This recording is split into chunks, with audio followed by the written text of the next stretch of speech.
नमस्कार, मेरे चैनल में आपका स्वागत है।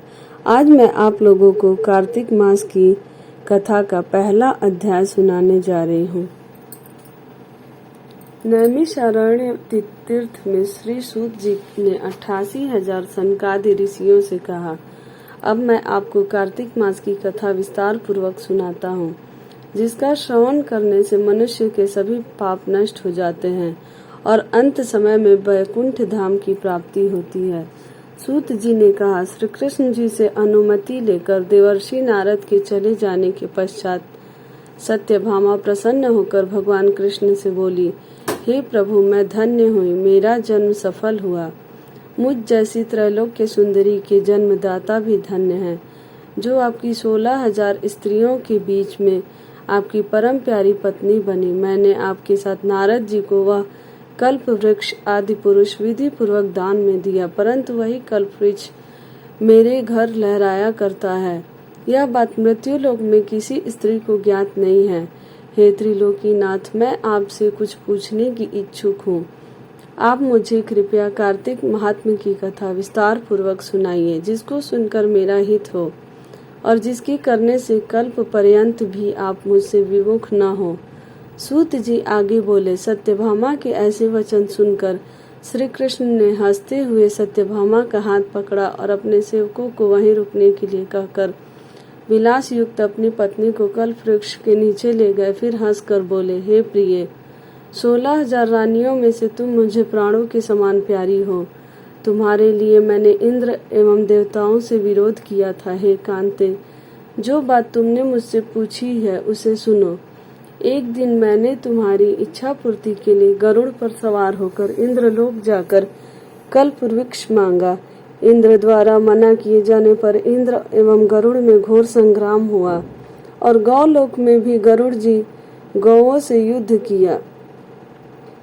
गरुड़ की चोट से उनके कान एवं पूंछ कटकर गिरने लगे, जिससे 3 वस्तुएं उत्पन्न हुई। कान से तंबाकू, पूंछ से गोभी और रक्त से मेहंदी बनी।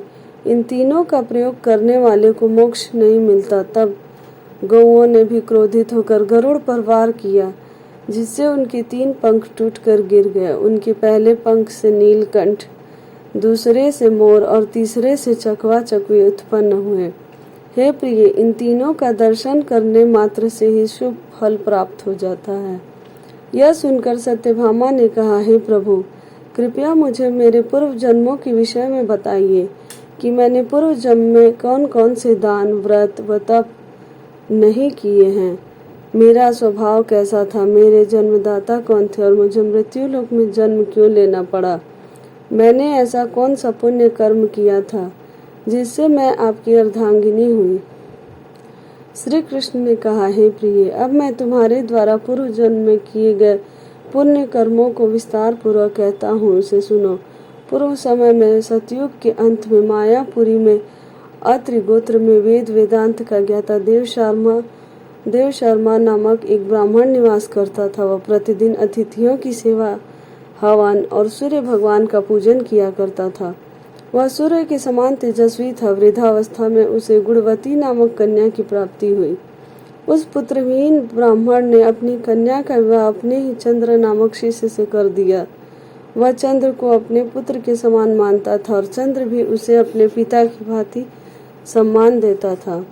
एक दिन वे दोनों कुश व समिधा लेने के लिए जंगल में गए।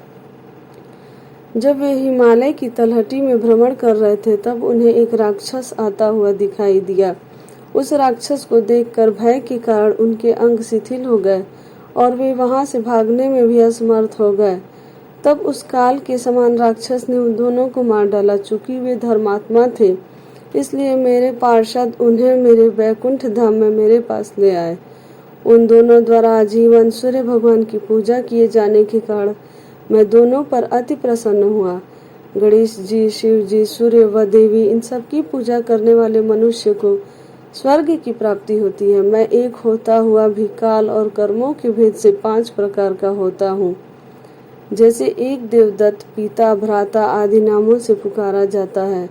जब वे दोनों विमान पर आरूढ़ होकर सूर्य के समान तेजस्वी रूपवान चंदन की माला धारण किए हुए मेरे भवन में आए तो वे दिव्य भोगों को भोगने लगे। बोलो विष्णु भगवान की जय। इस तरह कार्तिक मास की कथा का पहला अध्याय पूरा हुआ। अगर आपको मेरी कथा अच्छी